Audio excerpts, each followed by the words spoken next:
Hello, and welcome to Mind Your Head, a space for people to share their stories, talk openly and honestly about their own mental health challenges, and to give some listeners some comfort in knowing you're not alone.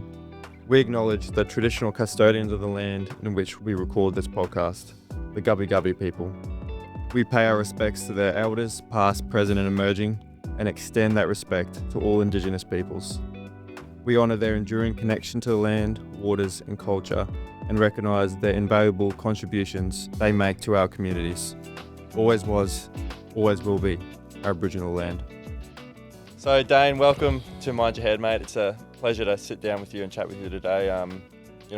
There's so many topics I want to chat with you about, and I'm a big fan of yours and the work that you do with Men of Gold and what you advocate for. And I feel like there's a lot of similar things that we've experienced in our lives.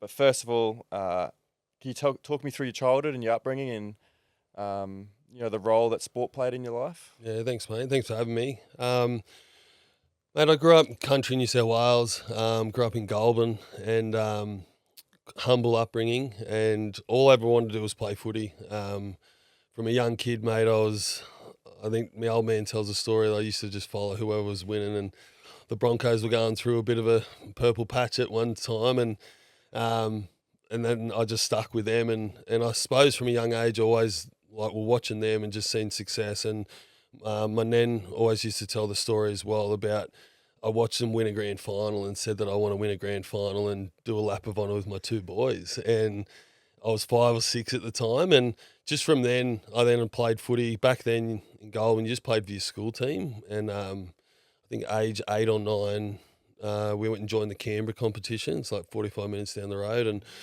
and Goulburn Stockman was formed, and my old man actually formed that, which is pretty cool. And so Todd Carney, he grew up in Goulburn. His old man was our coach, and Old man was your coach? Yeah, Todd's old man right. was our coach, and mate, a very hard man, but learnt so much off him. And Todd credits a lot of his career and where he got to because of his old man. But we all did the same thing. We played footy, we played cricket, basketball, like touch. And back then, mate, if my kids wanted to do what I did when I was a kid, I would be broke. I wouldn't have money. So it was quite fortunate, mate, that I got to do what I did as a young kid. And we built a bond with all these lads from a young age that we used to do everything together, and it was pretty cool. And so, yeah, just the passion started there, mate. And like I said, I love cricket. Like rugby league was always there, but I used to love cricket, and I used to imitate Shane Warne and look nothing like him. Had the Nike earring, used to bowl leg spin, and there was a mate at work at school that I used to get out all the time. We'd have a bit of a run and joke about it. But cricket was when I got to 14, 15, where rugby league looked like I was going to potentially take it, a bit further. I had to stop doing all those other things because you had to just go all in. And even I had a motorbike, dirt bike in Goulburn that I used to take out, unbeknownst to Dad, whenever, just down to a paddock or whatever. And I loved that as well. And then I just literally had to stop that, sold the bike, and just when I need to commit to this. And Do you have any favourite memories from that time in your life? Yeah, I do, mate. Footy was always a big part of that. I had a lot of good mates and a lot of good memories of being down the creek and riding a jet ski down in the creek. No ocean down there, mate. But no crocodiles either, which is good. But yeah, mate, I had a great upbringing. My family was always around. We were pretty close. My nan and pop, and stuff. But yeah, it was cold. It's a cold place, but we used to get down to Ulladulla. We used to spend a lot of time in Caravan Park down at Ulladulla. It was a beautiful spot and that. But rugby league was always there as a child, and but yeah, I wouldn't change it, mate. It's like anything in life, it all happens for a reason, and I'm real grateful that I had that grounding from the beginning. So, what about challenges? What were some of the sort of biggest challenges you faced as a kid growing up? When I was playing footy, mate, I was never talented by any means. I had a desire to do something, but early on I knew that if I wanted it, I'd have to work my ass off. I wasn't gifted, with this talent. I was just like a desire as I grew, and my body kind of grew into how, like, if you see my old man, you kind of had an idea what I might turn out like. So, but as a kid, I wasn't big at all. And it got to a stage, I was probably 12, 13, and my parents went through a divorce, and that was one of the most challenging times of my life. And I wanted to quit footy and just be with mum. Mum was moving to New Zealand, and yeah, and she's like, no, you need to stick at this. And I didn't see mum for 12 months, and that's a long story as well, but it really was a pivotal point in my life, which affected me mentally. Then and there, you're a kid, you just get on with it. And unfortunately, mate, I grew up in a family, in a generation that you just got on with it. And then I didn't understand it until fast forward 15 years that it would affect me like it did. Because 12 months later, I moved out of home and chased my dream to play NRL. So I had to grow up quick. I had to learn, and which parts of me, it was a good thing. I matured early. I look after myself. I, cook, clean, do all that. But there's a lot of my childhood I missed because I had to be someone that I probably shouldn't have been at that age. Probably too early, yeah. Yeah. Yeah. I mean, we both had that similar background of playing footy, and I've sort of talked about it before, is that, rugby for me was sort of my place to escape. It was sort of my sanctuary where I could, release all my thoughts and emotions, and it was sort of my distraction. Was footy the same for you? Was it a place where you could just be yourself and not think about other things in life? It wasn't then when I was a kid. It was later in life. It was when I was a kid. Like, I was obviously always loved playing. I loved just like lived and breathed it. But and we'll get to the back end of my career. But there's literally a point in my life towards the back end of my career where I would find all my happiness just there. And so it was, like you say, it was a distraction for me. But I'd be miserable from the moment I'd wake up, and then I'd get to training, good, and it was like a drug. I'd literally get to training, and then I was a different person. Addictive, eh? Yeah.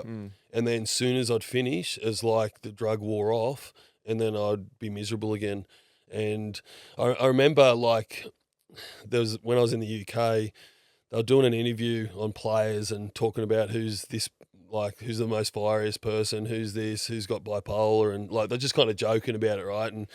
And one of them brought up, they're like, about being bipolar, and just saying, like, Westo, 1 minute he's good, he's this and that, and the next minute he's storming off training with the shits.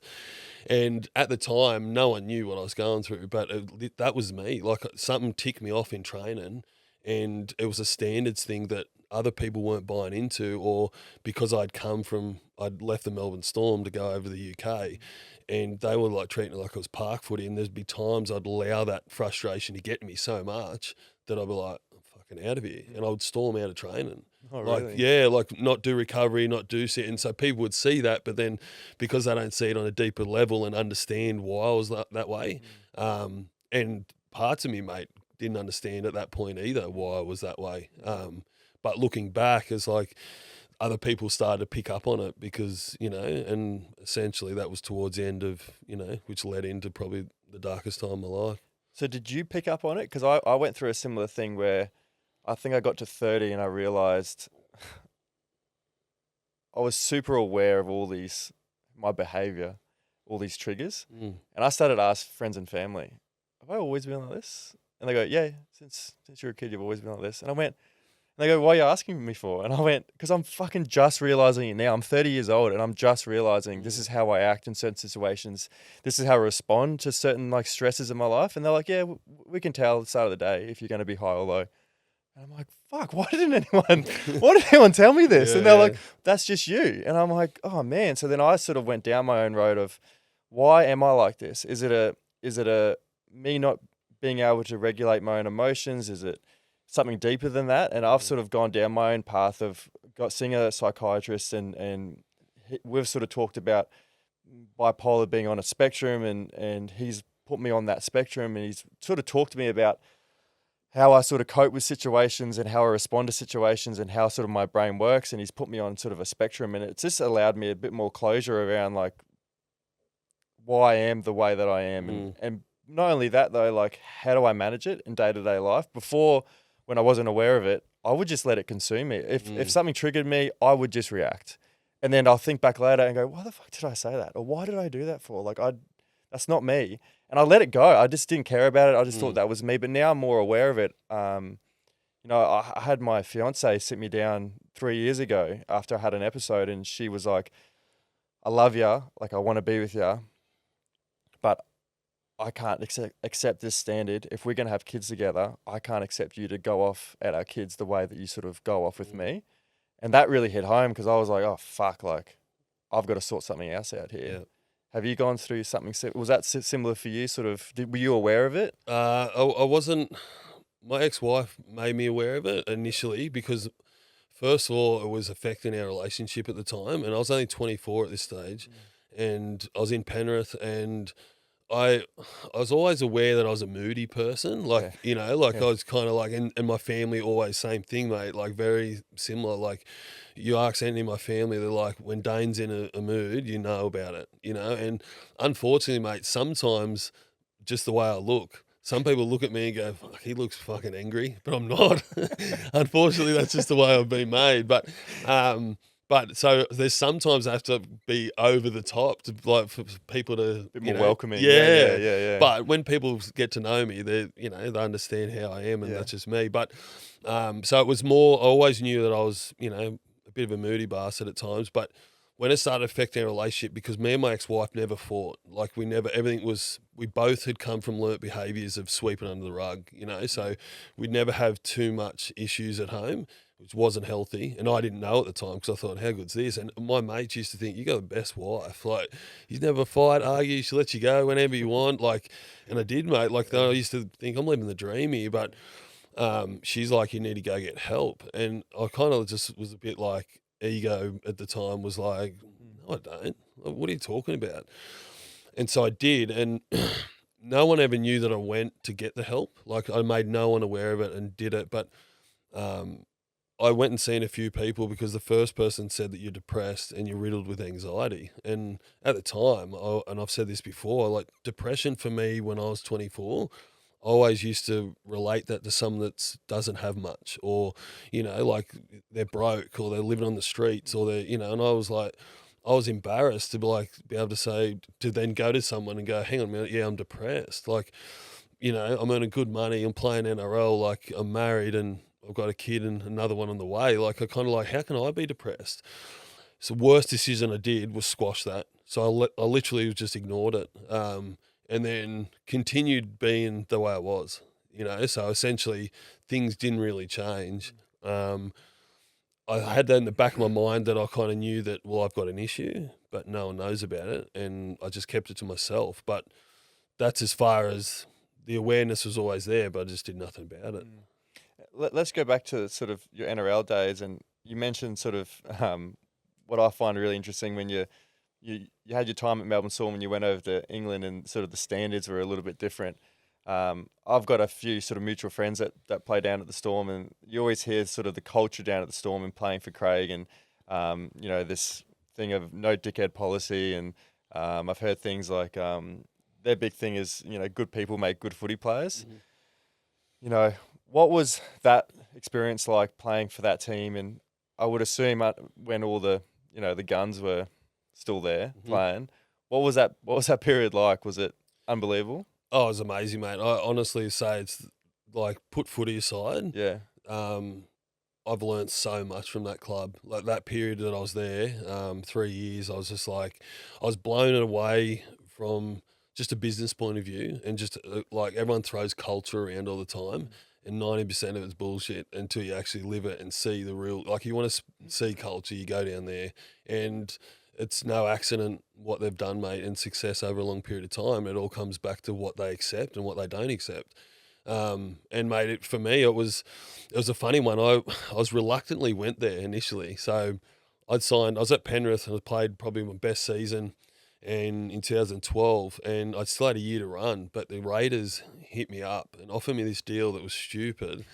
And I couldn't believe it, mate, because I was like, Canberra always never picked me in as a kid, never in their things. But then all of a sudden they wanted, and it was like a return home. I was like, we're going to be close to family, like, and they paraded us around. Like I'd signed a contract, did it all, mate. But there'd been a few times that players, because you signed with a year to go, June 30, sometimes the players had signed the contract, but then they backflipped on the Raiders and stayed at the club.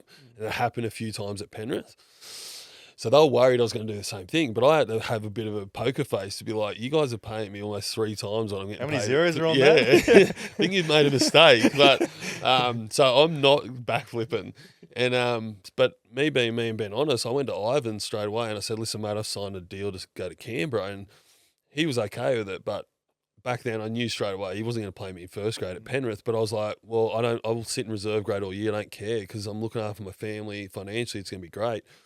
And then, like, March the following year, my manager rings me and he's on a cruise and he's like, mate, just ring in. It was breaking up. And he's like, Canberra pulled the deal and da-da. And I'm thinking, how they can't pull it off, signed it, da-da. And anyway, long story short, he's like, but Melbourne are keen. They want you there immediately. And I was just like, hang on a minute. What's going on here? I just had the homecoming. Yeah. And then next minute it kind of cut out and I couldn't get hold of him and I was furious.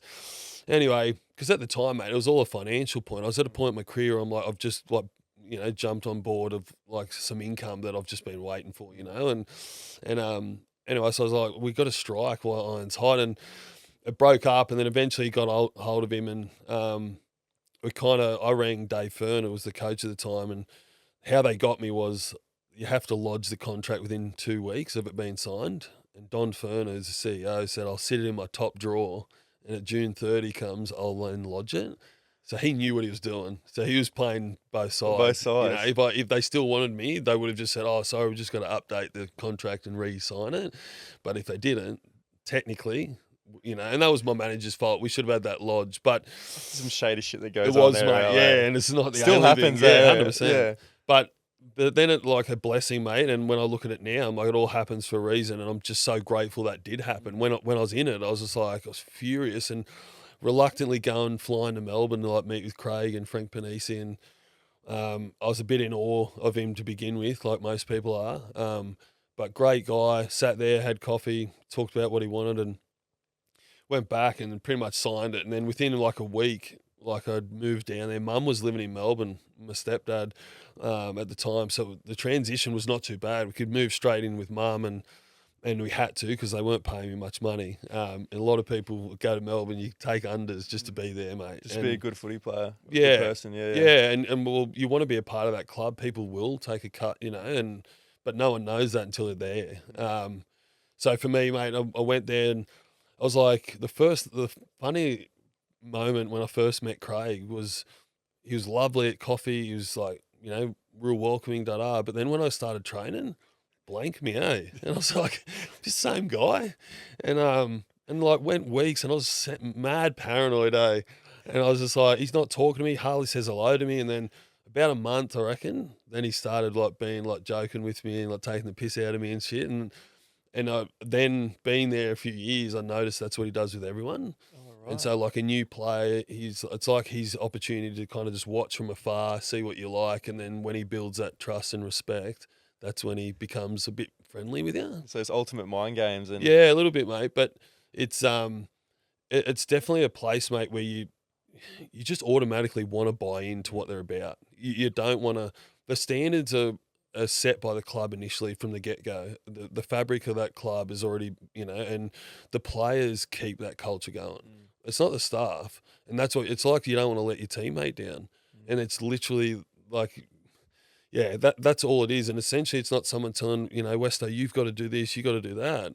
It's your own players and you do not want to let them down. Yeah. Like, and yeah, it's... I saw something and it was like, what I love about Melbourne, so I think other clubs are trying to do it now too, but if it's a new signing, it doesn't matter if you're, you know, on $1 million, you're on $100,000, you do that a couple of months of labour, labour work. Yeah. Did you do that? Yeah. What do you have to do? Mate, I was, we're doing like, first week we're doing like landscaping and stuff, and then we're working with this one guy on a building site, And the first week was all right. The reason they do 2 weeks, which is like anything, you do a week, like 5 days, you're like, fuck, that was all right. You get to Sunday afternoon, you're like, fuck, I'll do this again. And for a lot of, like, mate, when I went there, like, I was like 26, 27. I'd done some like labour before, you know, like I'd worked before and whatnot here and there. But there's some kids that come from school into that. Fuck, it'd be a rude shock. It But, would be. Because you labour all through the day and then you do the training well, in the we train afternoon. first in the Or morning. train Train like 4 o'clock in the morning. You got weights in the morning, and then you leave. You go straight to the work site, and then then come back. What do you reckon he does that? I think there's a couple of parts to it, mate. Like I think to make you grateful for what you got. I think plays a big part of it because there's a lot of it when there's such a high standard at that club, and then he doesn't see that standard getting played out. It's a great opportunity to have a reality check to be like, what you're doing in November and December, you could be doing that instead. But you're here getting paid a shit ton of money. Fucking do your job. You know, and it's simple, mate, but it's just like that's a reality for a lot of, and there's a lot of young kids, mate, that come through this day and age, a generational thing, where they finish high school, mate, the minimum wage is about 140 grand in the NRL now. It's ridiculous, It's isn't crazy, it? That is mate. crazy. So like when I finished, 37.5 grand was minimum wage when I finished school, and back then, and it was still like then you're like, oh, fuck, how good is Yeah. But 140 grand, mate, like, so straight away, and it's not the kid's fault, but the kids are straight away, there's an ego to that straight away. Like, I'm earning 140 grand, you know, like, and that's just minimum. There could be, if you're half decent, you're probably earning 200 plus, and you're not even 18. It's crazy because I remember Robert Toyer that signed with the Roosters straight out of Nudgee College. He signed a $3 million deal. And he's never played first grade before. And he's crazy, 17 mate. years old. The Roosters just locked him up. And I'm like, what the fuck? Oh, mate, that's mental. That's mental, eh? And I'm okay with it if they've got support around them, mate. Player managers have always been a bit of a frustration for me because I went through a bit of issues with them personally, but I can't understand how if there's a $3 million contract and a manager sort that out, the amount of money he gets from just that one, but they've got so many because that's how they make all their money. But towards the end, I used to do my own contracts because like I feel comfortable sitting down. It was awkward at times, but I feel comfortable as a man writing an email, you know, back forth, sit down, have a coffee, nut it out, like whatever. And some people don't, but I think if we go back to the minimum wage, 140 grand, I'm okay if that kid gets 50 grand in his bank account and the rest of it goes in a trust fund or it's like set up right in the right ways. Because, mate, I've seen blokes that earned 3-4 times I did in my career, play Origin and for Australia and don't have anything to show for it. Yeah. You know, so it's kind of like it's one thing to earn the money, but if you're not doing the right thing with it and it's controlling your life and you're just pissing it up the wall or trying to, you know, buy all these materialistic things, it's like, what's the point of it? You just wasted it all away. Yeah, especially, and what I gathered when I was playing too, it's, you know, I don't know if you felt this when you were 20 or 21, it's just like, you think this is going to last forever. You know, when I was 20, got a contract, I was like, you know, 30 is so far down the road. Being a 30-year-old is so far down the road. Like, I don't have to think about that now. And you just live in the moment and you just do what you want. You don't think about future Elliot. You just do what you want. And then all of a sudden you get to 29 and you go, fuck, I haven't really got much, you know? So that's like the danger with those kids now is just like, I'm blown away by that. The minimum, you know, the minimum wage, and I'm thinking that there has to be some sort of safety net set up for them that, like you said, that they can't just all spend their money, or they even learn about like how to invest, or you know, into property or something like that. They can use their money wisely rather than just, you know, getting on the piss and throwing it down the drain. Yeah, mate. And there would be people out there doing the right thing, but just as a collective, I just always think, it's just a lot. But the other side to your question about the army camp, Craig, it's a great opportunity for Craig to see people how they are when they're fatigued. So Craig will always explain that his most favourite players are the ones that aren't flashy, the ones like the Ryan Hinchcliffes, Dale Finucane, like all these guys that will do all the dirty work, bust it up, but do all the things that you don't see, all the little 1%ers that they love at Melbourne. There's no stat on it. You know what I mean? Like, and that character is built in tough times. When you face an adversity, when you're fatigued, you can either make a coward of you or you can literally thrive through it. And these guys, and I think in the army camp, man, like your 3 days are hardly any sleep at all. And so it's a good test for him to see how your character is in that time. I love that because I talked to some of my mutual friends and I'll like, why do you got this guy on your team? He's not fast. He's not fucking. He goes, yeah, but he doesn't stop. Yeah. Or it doesn't matter if it's the first minute or the 80th minute. He does not stop the whole game. He might not be the quickest or the strongest or whatever, the fittest. Yeah. But he will not stop the whole entire game. You need people like that in your team. Yeah. And Craig's almost moulded that position. Like Dallas Johnson was a gun of it when he did it. Weapon. Hinchy took over him and Dale came. They're all the same kind of player. But just, yeah, Josh King is down there at the moment playing front row, but he's another one. It's just like he just shows up, just turns up like... takes all the hard carries. Oh, yeah. And then gets busted for it like Dale. Far out. I roomed with Dale when I was did there. you? Yeah. Oh, And, good fella. Champion, mate. Yeah. But yeah, we had some good times. But yeah, like, and I think that's another part of it because Craig will often say, not the army camp, but just be like, I want to see how well you're going when you're under fatigue. Like that's what they're always like training, mate. My first session there, we did a ball work session, and I was like, oh, this will be all right, cruisy walk in the park because I went mid-season, so I missed the first pre-season, and mate, at the end of it, I was fucking gassed, eh? Because all the drills 100 mile an hour. They train how they play, like and. There's no rest in between, and mate, at the end you can see again. You see firsthand the standards is second to none, mate. Like I haven't, obviously that's where I finished, but all the standards that before that, the other clubs I'd been at, I just was so far apart. Oh really? Oh Yeah. And I reckon there's clubs catching up now. I reckon Penrith are probably where Melbourne are. Like they're kind of evolving into that, And again, without seeing what they do day to day, but.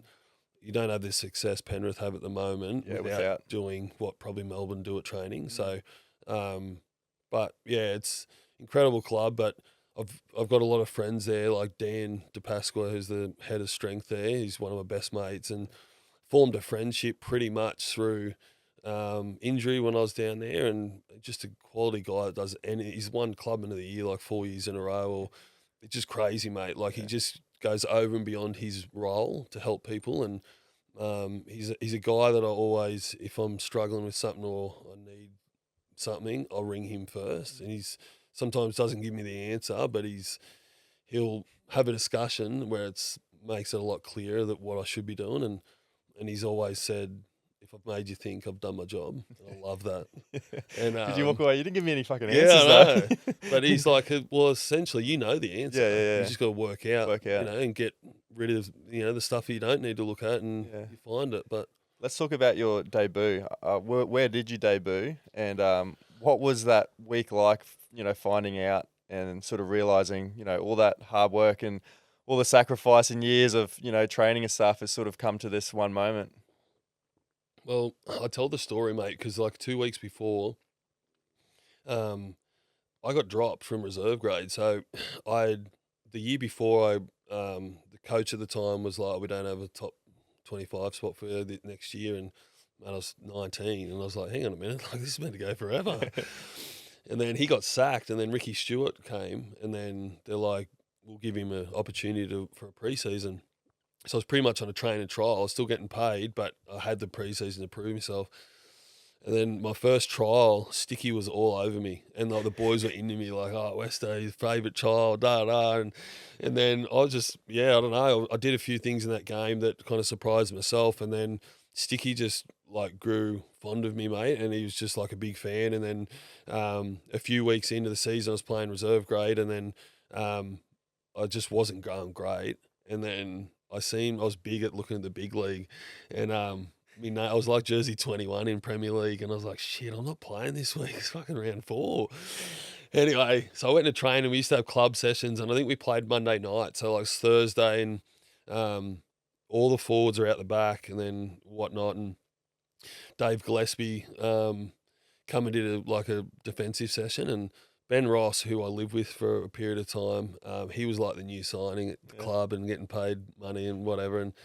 And because we knew each other, I partnered up with him, and we had a bit of a falling out over our time. But I was just ripping into him, and then Sicky stopped the session after about 10 minutes and blew off, like went off his head, and he's just like, the only bloke having to go here is fucking Westo, and he just put me on show, which I was loving inside, but he's just like, mate, if you defend like that in the next few weeks, you'll be playing in my team, and I'm like, hang on a minute, I'm not playing reserve grade this week, and then this bloke's telling me if I go well, I'll play NRL, so we went out on the field and to doing a post session, and Jimmy Dimmick was our Premier League coach, and he said, Jimmy, Westo's starting front row for you guys this week. And so I was like, well, at least I'm playing this week in reserve grade.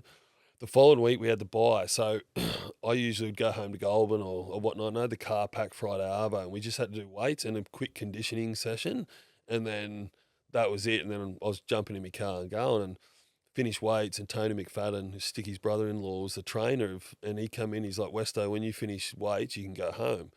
And I was like, fuck yeah, I don't want to do fitness.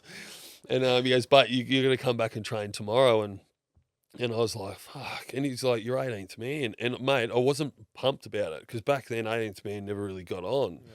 So I was just like, oh, okay then. And he's like, so, mate, you got training, Flano will ring you, assistant coach at the time, Shane Flanagan. And so once it kind of got over the fact I wasn't going home, I kind of started setting in like, hang on a minute, like I'm only one injury away from potentially playing here.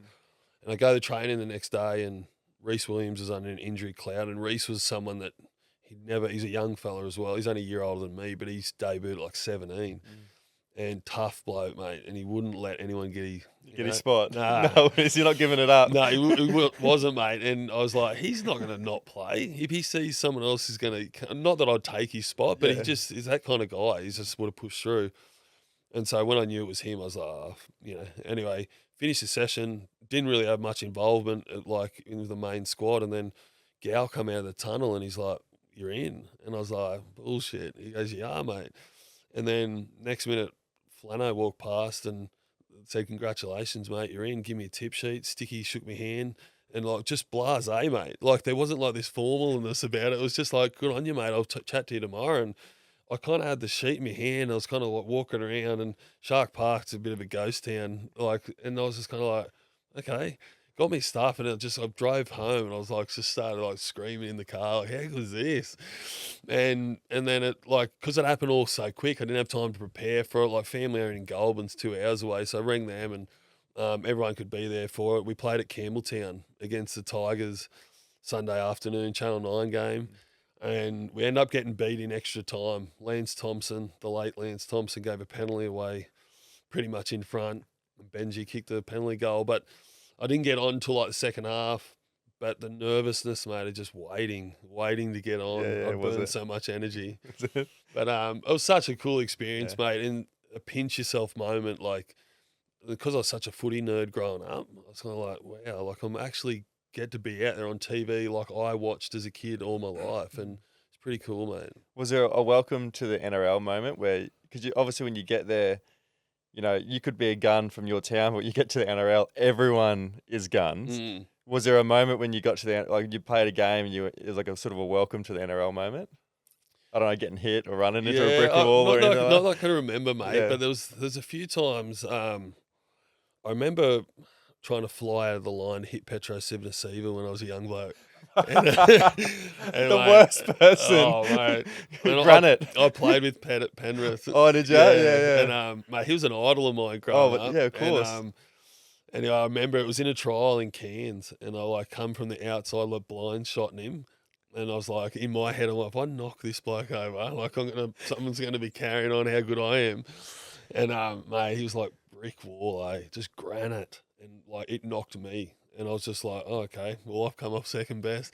And the only other time, like, where I was Flano, in that first year of first grade, I never tackled low. Like, I don't have a technique to get low and, like, technical way to tackle. It'd always be a bear hug or up top kind of tackle. Yeah.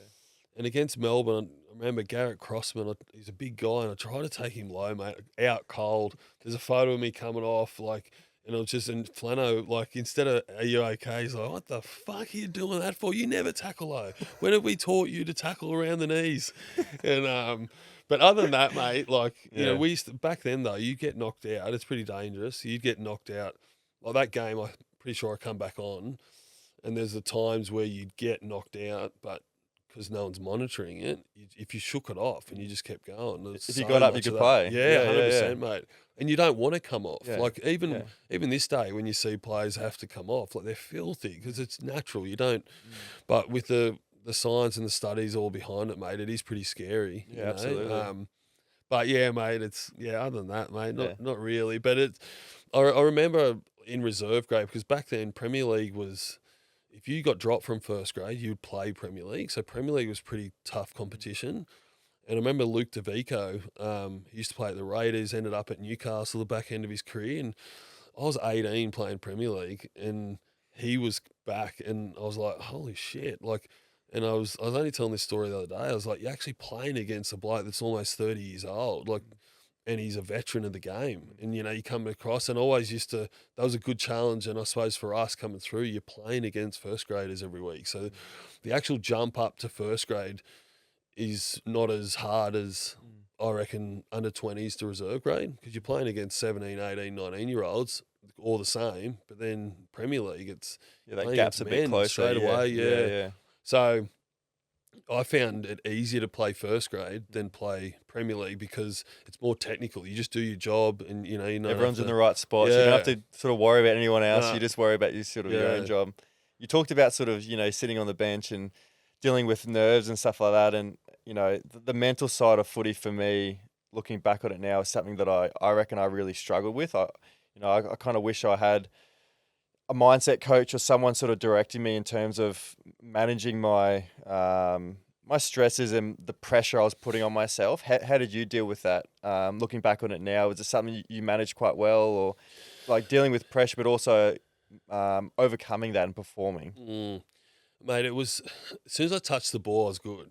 So especially when I was in the UK, I'd start, like in Penrith, I was starting most games. So the energy, if I wasn't sitting on the bench, the energy, as soon as I run out, I used to love that. Like, run out, and the energy's kind of, and I'm just waiting for the kickoff. And I used to love that run off the kickoff.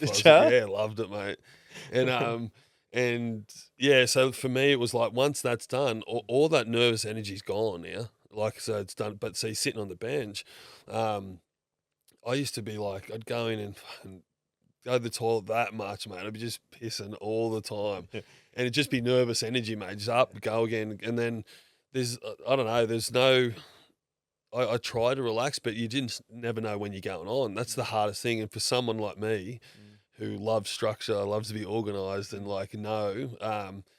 lot of the time, mate, I just have to, because you had to be on. Yeah, you couldn't afford to relax on the bench, because 1 minute could go by and go, oh, you're on, and you're like, oh fuck. But then too, mate, like, there's just different personalities. Like, you see some players, mate, just so rat's ass. Like Cameron Munster, one of the best players in the game, mate.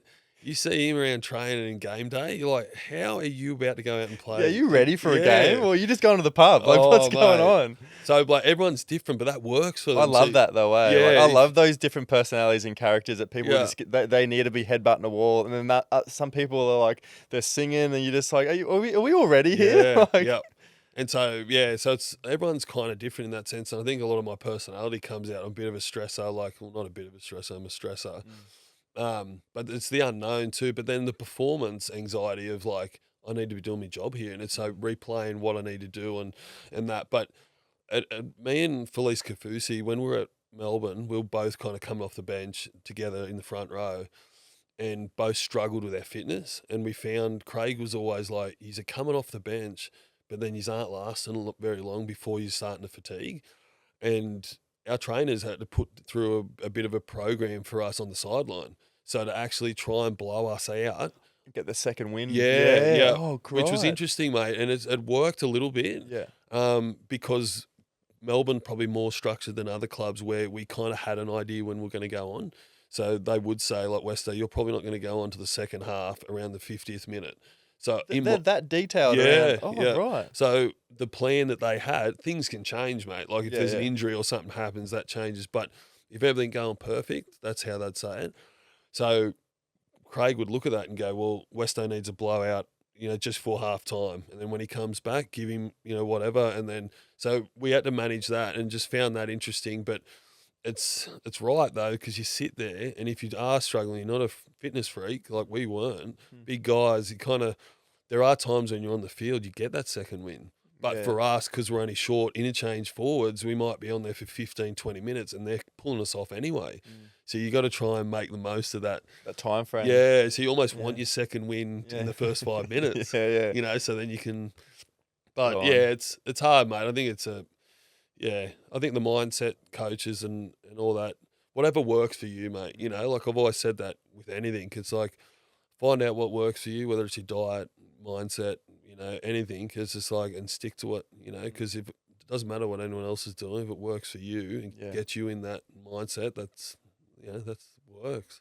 What about your relationship with fear? Is fear something that you really struggle with playing or in your life? Is it something that you held you back at all? Or did you use it as a motivator? Bit of both, mate. Like I suppose my fears changed over time, like for different things.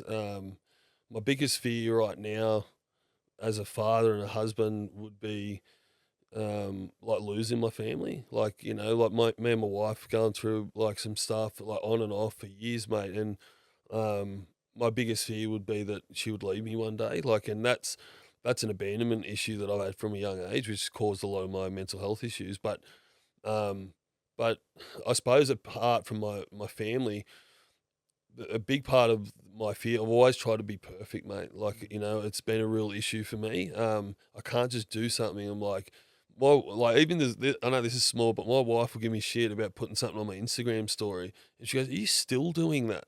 And it's just one photo. And I'm like, I just don't know how to position the writing sometimes. I don't know. I look at it, I'm like, that doesn't look good. She goes, who cares? And no one cares.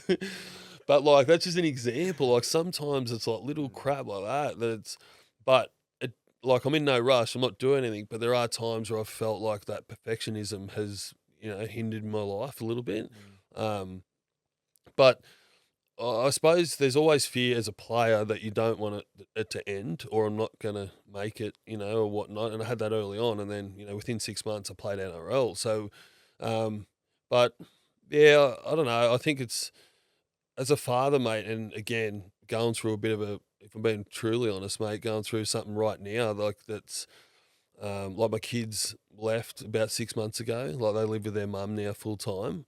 That was challenging. That was like really challenging for me, even though they live in Currumbin. That's hard. And I suppose early on, my fear was, you know, they've got so much of an influence from their mum and other people about who I am, and I let that affect me for a long time. But my faith, mate, and my foundation in Christ has allowed me to remove fear from that, and to know that I am a good person, I am loved, and like I have great value to add to those two boys. And despite what anyone might say about me, I just got to trust that they know that, they see it, and I know they do, mate. Like, but the biggest thing for me, if I'm leaning on fear too much, I'm not trusting God.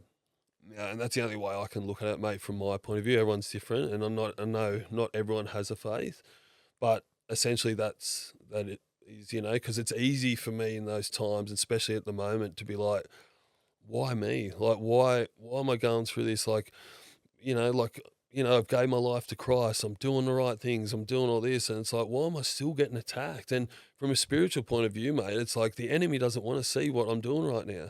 Doesn't want to see me in a happy marriage. Doesn't want to see all this. And people will understand it who have a faith that worldly people don't, you know, like, and that's okay.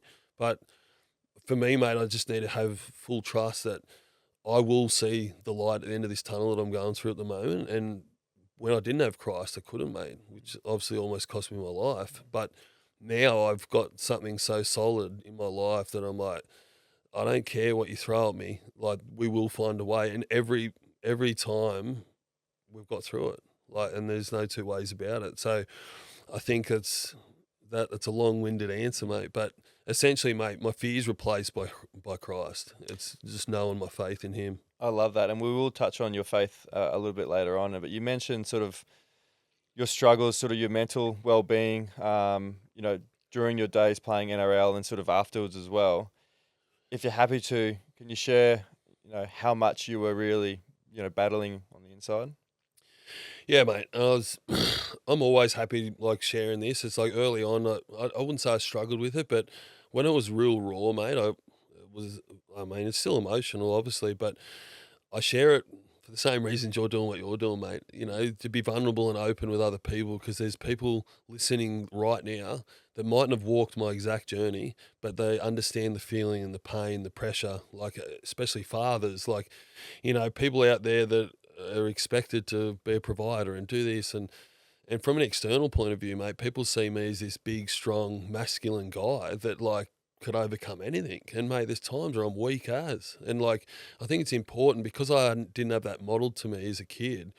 It's important to see the kids see me cry, the kids see me broken, and for me to articulate that to them that it's okay. Because if my dad is big and strong can do that, well, I can do that too. And I think that's one of my biggest attributes, mate. Like to actually lean on how I look, because a lot of people would think that, just go, well, he could overcome anything. Look at the size of him. It's not about that, And for me, mate, like I battled through that time from like when I was 24, went to Melbourne after my time at Penrith, and I was probably in a better mental state at Melbourne, probably more so for my surroundings because of the people I had there.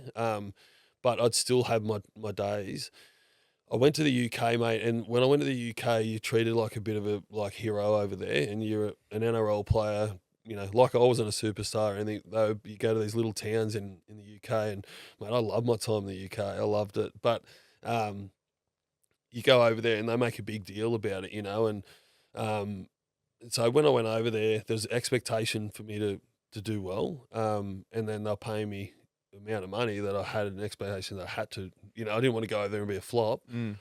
So I went over and loved it, and really bought into the town, and was involved in multiple things. I met a young kid, and this is kind of where my community stuff kind of birthed a lot. When I was at Melbourne, I was doing some charity work with a children's hospital, and so I worked in the Aboriginal unit there, and like just doing some volunteer stuff with the kids there, and which has initially sparked, I just wanted to do something. I spent a lot of time with the welfare guys at Melbourne, built strong relationships, and then he's like, they're always looking for help there. And so that's where initially, I suppose, at Melbourne sparked that I want to help. Like I want to be able to be somewhere, even if it's as small as just coming, like little kids see the Melbourne logo or an NRL logo, they don't care who you are, what you do. They just, yeah. So, mate, that was like special. So when I went to the UK, I got asked to go out to a hospital visit, and I met this young kid, Ben,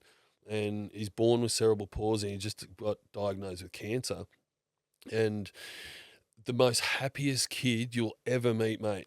I don't think I ever seen him like cry. I don't think he was so positive, and I walked away from that like I was broken, mate, after seeing him. I couldn't understand how someone so like, and you put things in perspective, mate. Like this kid never walk, and he'll never walk again, and he's been in a wheelchair for as long as he's known, and he's just been diagnosed with cancer, and he's so upbeat. And in that first meeting with him, mate, he's like, I just can't wait to overcome this. I'm going to beat this, and then I want to go on a holiday to Jamaica with my family.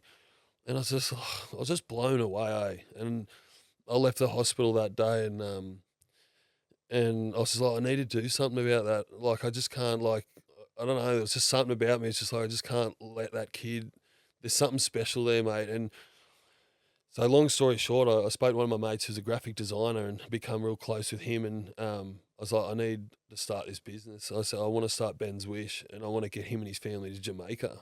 And everyone was kind of a bit like, how are you going to do it? This, that, and the other. Mate, we ended up raising £50,000. Wow. And we had like warm-up shirts designed, like, and then we'd raffle them off, like auction them off after, and we had like runs, like my mate, who's the graphic designer, come up with like, got medals done, and like from Manchester to Leigh and back, like all these different things, mate, and it just grew and grew, and the whole community got behind it, mate, and he beat cancer, like, and they didn't end up going to Jamaica. I think he changed his destination, but it was just cool, mate, to just kind of get into that. And for me, it was a bit of a distraction as well, because obviously I was battling my own stuff. And I've always said this a lot. You find a lot of people who are battling find it easy to help other people because it takes the attention off themselves. But I wouldn't change that because, you see the impact you make to that humble family that,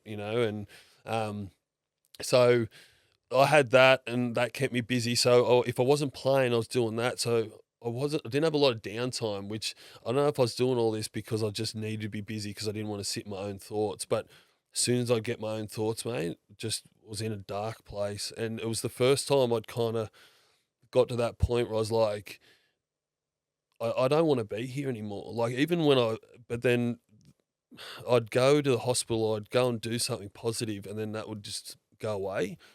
But it got to a point, mate, where I was literally like we were talking about before, like going to training. Once I got there and I knew what I was doing, great. But as soon as I'd leave, just straight and miserable, like again. And I was like, this is the same patterns that I had when I was 24. And so these same patterns kept coming up again, but it kept getting darker and darker. My relationship with my ex-wife was, getting worse. And on the surface, it didn't look so bad, but there was just no connection. There was no communication. I was literally living a single life. Mate, I was playing up. I was, going out partying, but then doing all this with 2 kids, like a wife at home, but then performing like no tomorrow on the field. And I was just like, I've never played better footy than I'm doing right now. So I could never fathom. I'm in the darkest place I've ever been. I'm carrying on. I'm not proud of the man I am behind closed doors. And then after games, when I go out, I'd be a completely different person, mate. I'd carry on like I wasn't married. I have no kids, and I had the ability to compartmentalize my life. And again, I don't say this proudly, but this is how I got through it. And I used to think that I was this great father, husband, person in the community, but then that could get parked to be this egotistical, like superstar in a lot of people's eyes when I was either playing or out in the drink and chasing women. And it kept growing and growing because I could do it, and so my ego is telling me, why stop? Why fix what's not broken? Eh? Yeah, exactly right. Yeah. So it's like, we'll just keep going. And so it got to a point, mate, where all that stuff's just physical. And it was all like to build my ego, and it was all just and again, though, still at this point, I don't truly understand who I am and why I am that way. So you got to remember, like, I'm almost 30 years old and I'm still doing this. I'm still covering it up. I'm still masking and everything. But it got to a point, mate, where that 2016, I was playing good footy, and towards the back end, mate, I just hit a moment where I was just like, I'd wake up so ashamed of who I was, and just thought about suicide all the time, mate. Like I was just like being so planned and so structured about things. I was just like, I don't deserve to be here anymore. Like I felt so guilty for what I was doing. But then soon as this compartmentalization came into my mind, I'd literally, as small as just get out of bed. As soon as I was out of bed and then something like distracted me, I was back on. But the pattern just kept going, mate. Like it was the first thing I thought about every morning. Like I'd open my eyes, and that went on for such a long time. But at the end of that year, I won every award at the presentation. They made a big song and dance. I signed a 3-year deal at the presentation, and I was only telling my wife about it the other day. She was asking questions about it, and I was just like, I was so miserable. Like I didn't care. Like then and there, receiving it, this, that, and the other, but it gave me no fulfillment. And I was like, if I didn't think there was signs that I had issues, like then and there, I was like, you can't even find fulfillment in like this stuff. You should be over the moon. Yeah, your passion, what you really Yeah. love, you just didn't really Yeah. fill you up. No. And so that was kind of an early indicator to be like, okay, and people started noticing, and we spoke before about players and that, thinking like, Westo's got bipolar and this, that, and the other, but I still was masking it. I was still partying, and I got injured. I needed surgery, and then went on like a Europe holiday with my wife, and then come back, and just things were never the same, and the same patterns. I never got fit. The second year in the Super League, I just wasn't the same player, and eventually it deteriorated to a point where my wife was just like, she's done, and she went home to passed away. She's from the Gold Coast, and I was due to get surgery at the end of that year, and I'd still had 3 years to run this contract, which I knew I wouldn't see out just the way I was. But financially. I was like, I have to, like, and I was hoping they'd come back, and she's like, I'm not coming back. And then I was like, what do you mean? She's like, I'm done. I'm not. And I was like, oh, fuck. So I was in the UK, and I literally had this house to pack up, like career done. Like it was just all happened at once, mate. You know, and my old man was visiting at the time, which I was grateful for, so he could help me with that transition a bit. But that time, mate, it was awful. And I suppose as an athlete, like in general, transition's hard when you finish. Like so many people go through it at different levels. I get it, but to then don't really have time to like, and a lot of people will go, well, I'm retiring at the end of this year, or this will be my last contract. So there's some type of clarity around it. And there's a lot that aren't, like injury will pull that short, or something happened in my case, this, and it made it really difficult for me mentally to kind of go, now I don't even know what's next.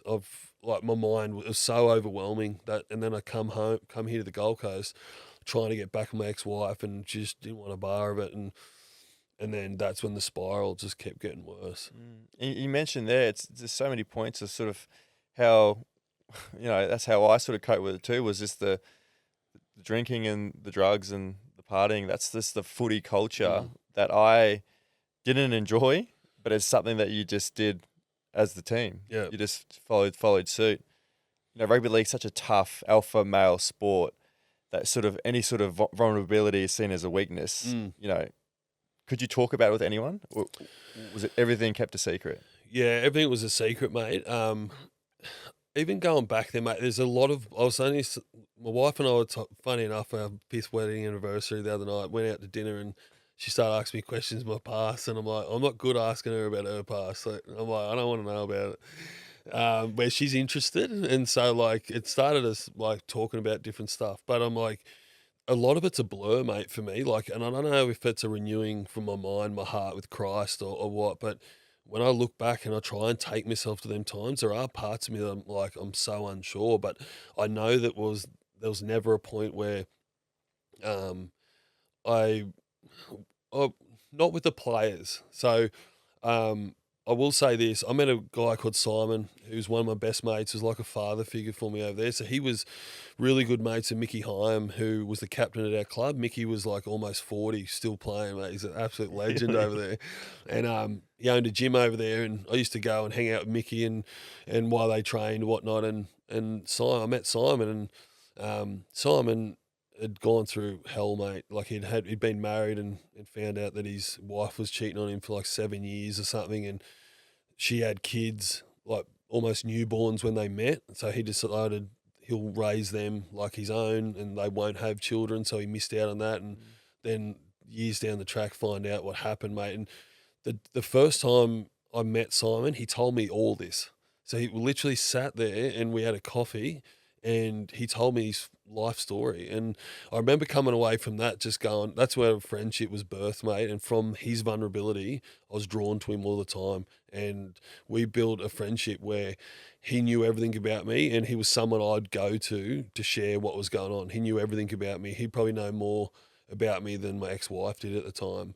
And so he was someone that I could lean on because we shared similar feelings, like, and emotions of what we were going through. So, and yeah, so the footy side of it, it wasn't there, mate. Like, like you wouldn't do that, and that's just how it was. But Simon helped me a lot through a lot of times, and it was really hard to leave him, mate. When I left the UK, it was the most emotional, like, goodbye that I've ever had in my life. Like, and he was rattled, and to a point, mate, where it's like there's attributes of him that I'm like, he's literally like my father, like how I've always wanted my own father to be, But from a team point, you just never spoke about it.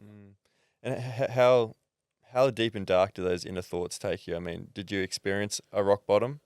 I did when I come back here. You did. So when I come back, obviously I was trying to be, and mate, I was saying to Lydia the other day, my wife, I was like, I got so sick, like this, and even back then you get so blinded by how you actually feel like you are. Like there's photos of me at Melbourne, like I was pissed, and I'm with Andrew Voss and I think Greg Alexander in the Fox commentary box, like just carrying on. But there's a photo of me. I'm in a suit, and mate, I look so gaunt. Like I would have lucky to be 90 odd kilo. Really? And but I never seen it then. Like I would have looked at myself and gone, "Oh, I look all right." But I look back now, mate, and I was so sick. Like I just let it all just drain me. Like I just wasn't the person I was. But I still was. I went from like accepting that I'm going to go through a divorce, but I was still getting paid money. I was almost acting like an injured player because I was still getting paid and I was still living the lifestyle of a rugby league player. And um, eventually, like, went through this whole cycle of the same thing: drugs, alcohol, chasing women. And I'd live by myself and have the kids week on, week off. But mate, the week I didn't have them, I'd be out every weekend in Burleigh, and I was around a crowd of people that like were doing the exact same thing, and I wasn't. I enjoyed those times when I was doing it, but then after it, I was just like so down, mate. And because I'd had the issues and I still haven't resolved why I am the way I am, I would be in such a depressive state for 4 or 5 days. And most people are when they go on a bender or whatever anyway. But with my added mental issues on top of that, like, mate, not a good place to be. I used to hate going to bed. Like, I used to hate going into that room because I knew that feeling of when I'm in bed and when I get up, I don't want to get up. It was such a battle, mate, like going home all the time and then of a morning trying to get out. There's times I just wouldn't want to leave the bedroom because I just didn't want to face. I'd get so so much social anxiety about seeing people. I wouldn't even know what I'm going through, but just didn't want to see anyone. And so I literally would sometimes go to work, do what I had to do, and then just get out. And no one knew what I was doing. But I was fortunate, mate. At the end, well, I worked with the NRL when I finished first, and I was lucky. I worked in Northern New South Wales, and I had it to a point where I had so much programs in schools running that I could employ a casual staff to do my work, and I sat at home. Really? Yeah, and no one and everyone was okay with it because they were making money, like, and there was no red flags. We're like, hang on a minute, why is Max doing all this work for Westo?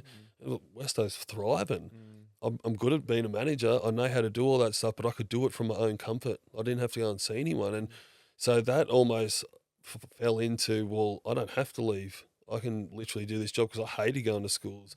I didn't want to teach kids how to play footy anymore. I was just so over rugby league. And but one couple of rock bottoms, mate. The first was, I suppose, I was doing the whole going out the same thing in Burleigh. One of my good mates, Sean, who I've known from almost 20 years at the Cowboys when I was there, and he was in the under-20s, and such a loyal friend that's been through my journey the whole way, mate. Like, in first bloke to reach out if I need something, and I just can rely on him. And the courage he showed, mate, in this time to actually front me and told me to wake up. And he's like, mate, you need to fucking wake up. And I was just like, fuck. And sobered me, mate, like literally instantly sobered me. He was just sick of seeing me, like, all these people in Burleigh pat me on the back and carrying on like, Westo's this, Westo's that. And when Maloney like went off this one night, he's like, you don't even fucking know Westo. You have no idea. He's just out feeding him full of drugs and alcohol, like, carrying on. And he's right. Like, he was literally right in that moment, mate. And always, I share this like many times. And to have the courage to do that, especially to one of his best mates, and potentially the state I was in, could have turned around and gone, oh, fuck off, or, like, what do you know, or fight him, or who knows? Like, he took a risk to do it, but he did it because he loved me. And, mate, from that moment, I was kind of like, I need to fucking do something about this. Like, what am I doing? I wasn't the person I was, and I continued still doing it, but I was more aware of it, and I probably toned it down a little bit. But Boxing Day that year, I was out with a mate, and I ended up at a random's house and in Koala Park, and I was just like, it was daylight, I was miserable, I was depressed, and I was just like, what are you doing? Like, literally, and from that moment, I kind of like had a moment like, it's either you fix it or you're not going to be here anymore. Like, that's essentially, and 4 weeks later, mate, I met Lydia, and I got my life in order, and everything just started to happen. I didn't stop drinking or doing things like I liked doing that, but I had control over it. I didn't use it to mask what was going on in my life or anything like that.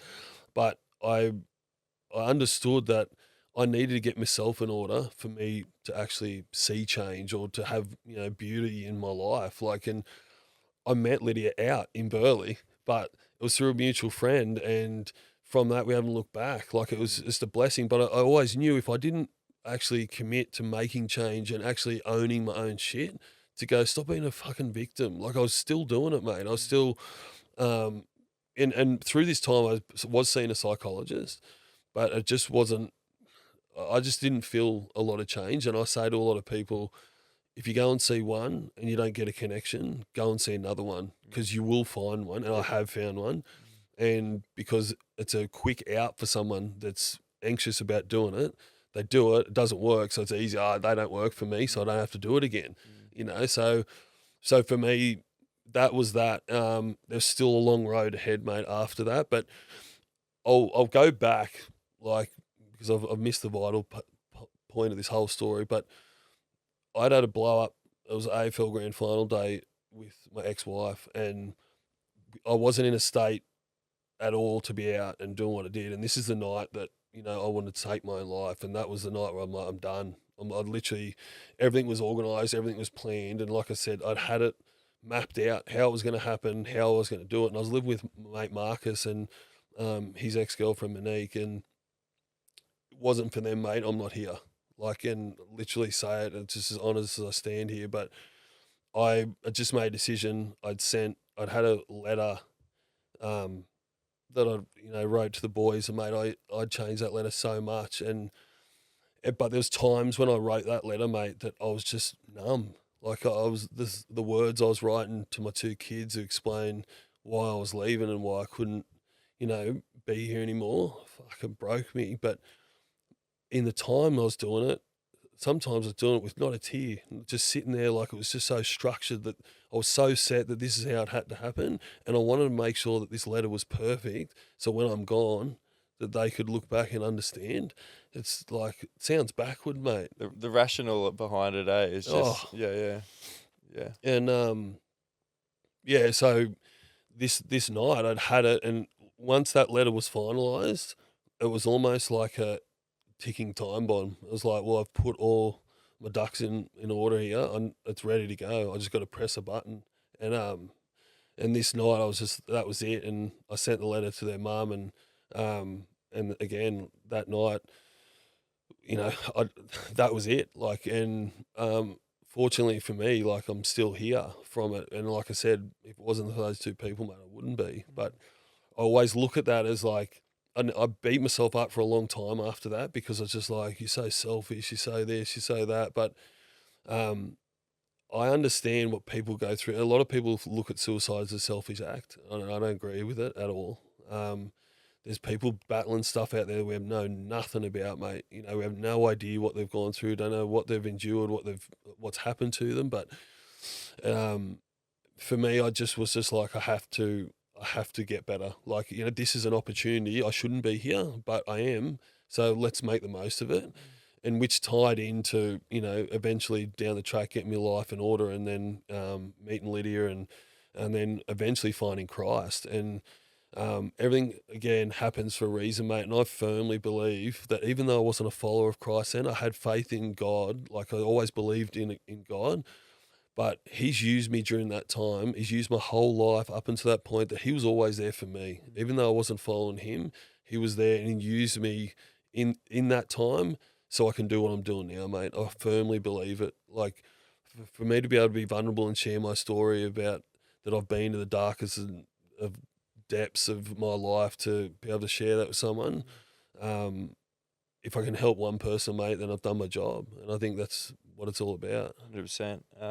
What was it like speaking your truth and talking to someone for the first time about what was sort of going on in your head and your feelings? I think I didn't really have an option, mate, initially. I think trying to think about, obviously I spoke to psychologists about how I was feeling and why, but I eventually got to a point where once I did it, it was just like floodgates, mate. Like, Yeah. I did it and I was like, fuck, how does that feel? The best. Yeah. And then I was just like, I became more, because early on, mate, I'd share my story and I'd be in like tears, like I'd be a mess. But I'd get through it because I knew that I needed to. And again, it's going to help someone. But the more I did it, the more I got more comfortable with doing it. But it's like anything, you try something for the first time, you're not great at it, but then you get used to it. And when I realised it wasn't about me anymore, when I realised that this selfish, egotistical rugby league player that's always been, and it creeps in every now and then, I won't lie to you, mate, like when it's built into your fabric of who you are for a long time, even though you do the work and you get through it, there's times we all fall short. And I've got a wife to remind me of that. But it's, I think as I went on, I just knew there's a gift there, mate. Like I honestly believe that there's a gift in my life of leadership. I think there's a gift that people are drawn to me when I talk. People, and I don't say that again from an ego point of view. I just feel like every time I go to a school or a business or somewhere, a sporting club, me being able to share my experience, there's no uni degree behind it. It's lived experience. It captures them straight away because it's like, this bloke's not a fake. This bloke's just poured his heart out, shared stuff he didn't need to, because I could make up anything. You know what I mean? You could literally just start getting up there, which a lot of people, can do and just talk about mental health. But I feel like when you capture and that vulnerability from the get-go, you've got them straight away. You've got them focused on what you're about to talk about. And I feel like it has a lot of weight to it. And I'm not dissing people that don't have a mental health journey and do this, like, support mental health and whatnot. But from my point of view, I feel like that's the blessing on my life that I have. Yeah, 100%. And that's something that I actually really admire about you. You've turned your pain into purpose. You're using your pain to help, the next person. And so that's exactly what I'm trying to do here with the podcast. I'm trying to encourage that vulnerable, conversations and that sort of thing. And, what is Men of Gold and what do you do? Yeah, so when I first started, mate, like I was always like, always see mental health stuff, like, and even going through my own stuff, it's like there's always awareness about it, like we're raising money for this, we'll raise money for that, but I was like, how can we all can play a part in this space? And I'm a firm believer of that too. And I was like, I want to create, the whole thing is our slogan's empowering vulnerability, and essentially want to get men to talk, because, and I mean, for women as well, women just do it a lot easier than us, but for this space, I just wanted to focus on men, and I wanted to give them an opportunity to go, an outlet to go and do that and to open up. And I didn't know how to do it. I first went to the church because they had the space, and Locke, the pastor there, was just like, mate, you can have the cafe and you don't have to pay for anything, whatever. So, because I was like, I didn't have money to put into this. It was just more of a passion to go, I want it, but I want it yesterday. And he's like, you can't do it on your own. You need people with you. And I've got a few Christian mates who are absolute champions, and they were all in. But I spoke to a lot of people, mate, and because he said you need a team, and I spoke to maybe 10, 12 people that couldn't commit. And these three were the only three that goes, I'm all in. And it was the best thing I did, mate, because there were times I was there all the time, but you need a team, mate. You need a crew. And so I wanted to create just a men's group, like just a literally like we're doing now, but just multiplied, and so I organised it for the first night. We had an intro night, and 73 men come the first night. And in that, mate, you probably got a few people that just want to see what it's all about, yada yada. And then I did it on a weekly basis. There's no time schedule to it. It was just like, get here at 6 and it finishes whenever it finishes, kind of thing. And we did it weekly for a long time, and then went to fortnightly. And just this year I've done it, last year did it monthly. So we changed from it being at the church to active at Coolangatta.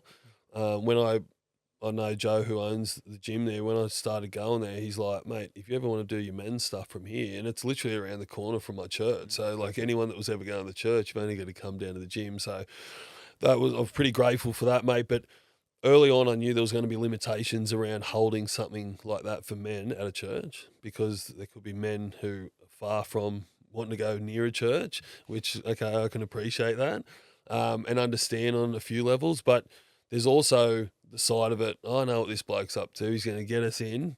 He's going to get us in the men's group, and next minute, see this door? You can and I was like, I'm not Try that to convert person. us. Yeah. I was like, that's not what it's all about. And as much as I talk about it, I reckon there's still people who just go, mate, you're full of shit. Like, that's what you want to do. And if you ask me, I'd love for that to happen to people that aren't a follower of Christ. Like, I make no mistake about it, mate. I'd love more and more people to do it. But I see the beauty it's brought my life and everyone else's life that does follow Christ. It's like, why not? Like, and that's always like, well, what's such a people got this perception about it. But anyway,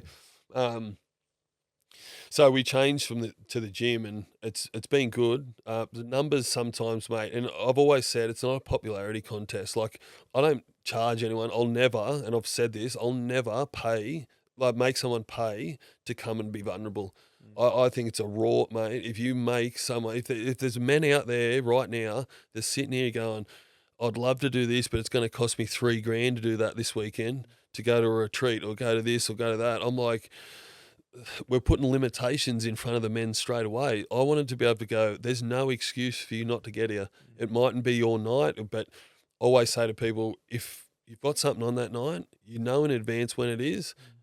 If it's important, you'll make it work. Because if your mates have got a race day next Saturday, but you're working, you'll call in sick.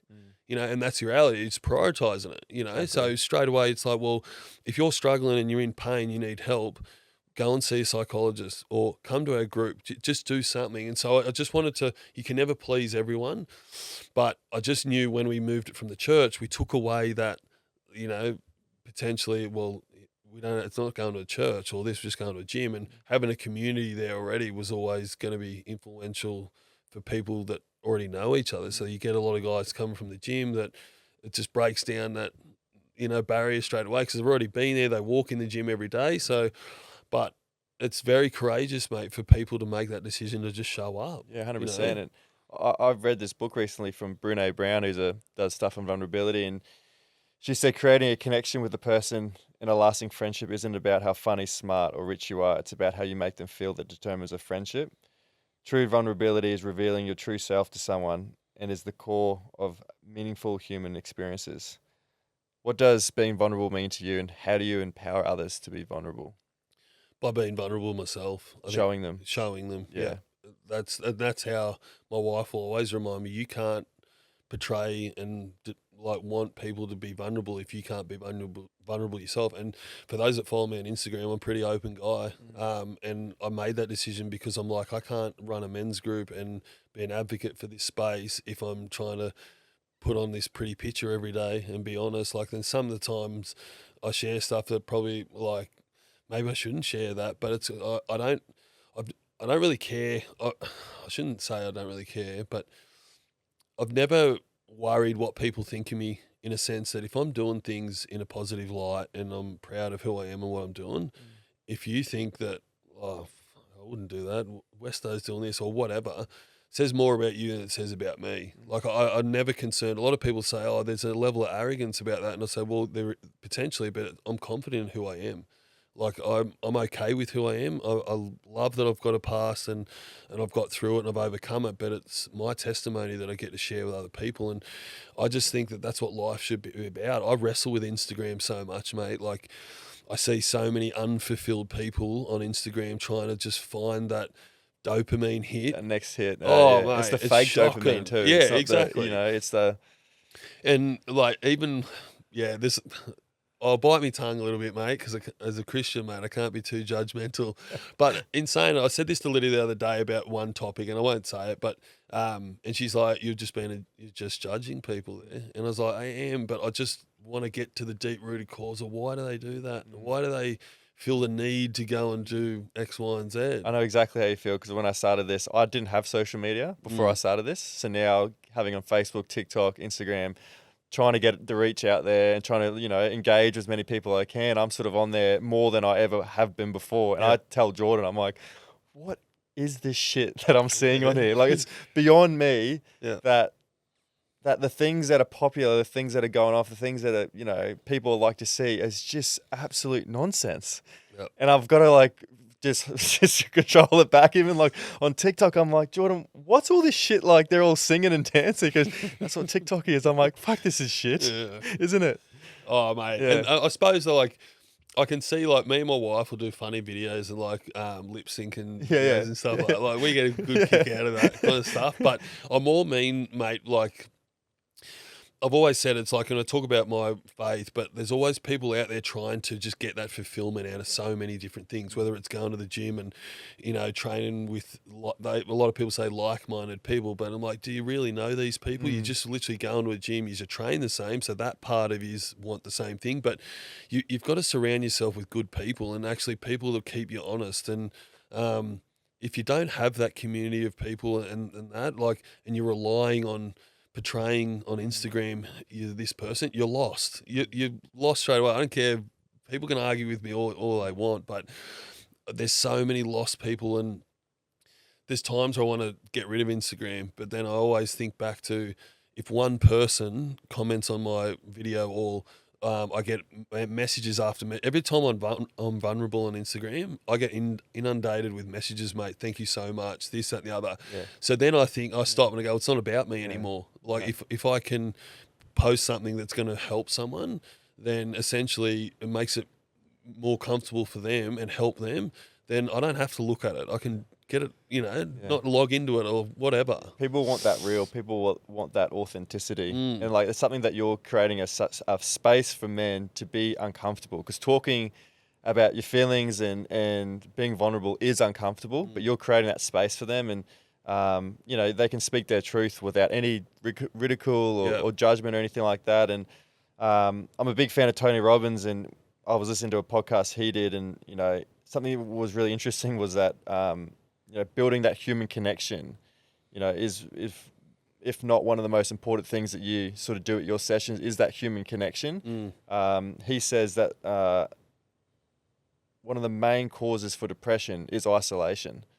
You know, humans are social beings and we thrive in a tribe. What we discover is that our strength is correlated to the extent of which we're willing to be vulnerable with others.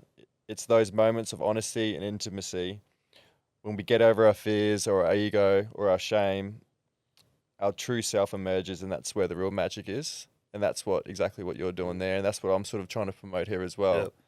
Why do you think we struggle to connect with our emotions fully?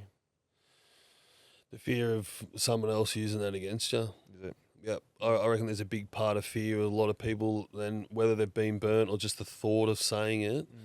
And if I share something vulnerable with you, you know about it, and thousands of people know about it now. But if I was worried about it in a setting of just saying, you know, you've got that now, and if you want to be nasty about it, that could come back and hurt me. And I reckon a lot of people that happens with. I think there's a lot of people that have been burnt in the past, so then their walls go up. And essentially, we're all created like that. It's like if you go and touch a fire, like it's going to burn your fingers. So you'll go near it next time, but you won't touch it. It's the same feeling. It's like for a lot of men and people in general, they'll just shut down because they're like, I don't want that feeling again because that hurt me, and I don't want that. But it's pushing through that. But the isolation one's big, and especially in men 30 plus. Like you think about it, men go to the pub to meet people. You know, like, so if you're not in a sporting club, that's why sport's great to meet people. And I've always encouraged the kids to get involved in sport and this, that, and the other, because that's where you make friends. But as you get older, it's more hard to, you know, meet people, or it's through work. And if you don't have great people at work, then where are you finding them? Yeah. But men will go, and you'll see it, men will go by themselves to a pub. They'll get 6 beers in. Next minute, they're anyone's mate, you know. And I wanted to be able to remove that feeling of like, well, don't go to the pub. Come and sit in our men's group and listen to people talk, because someone's going to mention something you're going through, and you don't even have to say anything. Like, no one's pressured to say anything. And that's what I always say too. It's not about what you're going through. It's what someone else might be going through where you can add value. And I always say this to my mates, and I've said it many a time. A lot of my mates be like, good on you, Westo, for doing what you're doing. Never been to my men's group. But I'm like, come along. I said, the way you can show me support is sitting on a seat, Because it's like you mightn't be going through something, but I bet you someone will share something that resonates with you, and might even spark something in you that you had no idea about. And I think that's the beauty too, mate. It's sometimes we can be so self-absorbed with, oh, I feel okay or I don't feel okay or what. But what about the next person? Because if I can help you and you get that good feeling, and then you take that on and go, well, I want to help someone else, we'd all be in a better place. Yeah, 100%. You know, so yeah. I think there's a power in listening, and not always want to be the talker, but also just sitting in it. And mate, I've watched people like men come. This one guy, like, literally went 6 weeks in a row, didn't hear boo out of him. It's week 7, couldn't shut him up. Really? Yep. And I was literally just like, it just shows time, be persistent, keep showing, keep providing that space for someone. Everyone's got different time and they'll do it at their own time, but it's all about just creating it, mate, and just making that opportunity for people to do it. And once you're through the door, and we have an icebreaker when we start, so depending on our group, if it's 10, you know, we'll all start together, we'll have a high and a low. So straight away, just to get you talking, share a high and a low for the week or the day or whatever you want.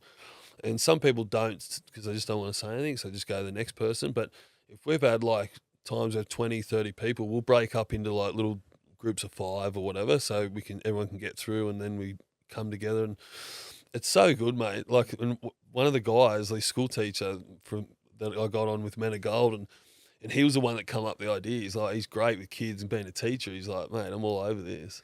And the first session went for an hour and a half, and that's all we did. We went through highs and lows for an hour and a half. Yeah. Oh, sick. But and it just shows, mate. It's just you get an icebreaker or just something to get men going. Eventually, like, you know, they just don't shut up. And it's almost that thing, like what I notice sort of with kids in schools and stuff. All you need is one of your mates to stand up and say something, and then it gives everyone else the permission. Oh, I can get up and say something too. Yep. It's just like you said, that first icebreaker. You just need someone to sort of speak up, and then it sort of gives everyone else the permission that they're like, oh, well, yeah, we were able to speak up. How do we feel worthy as men?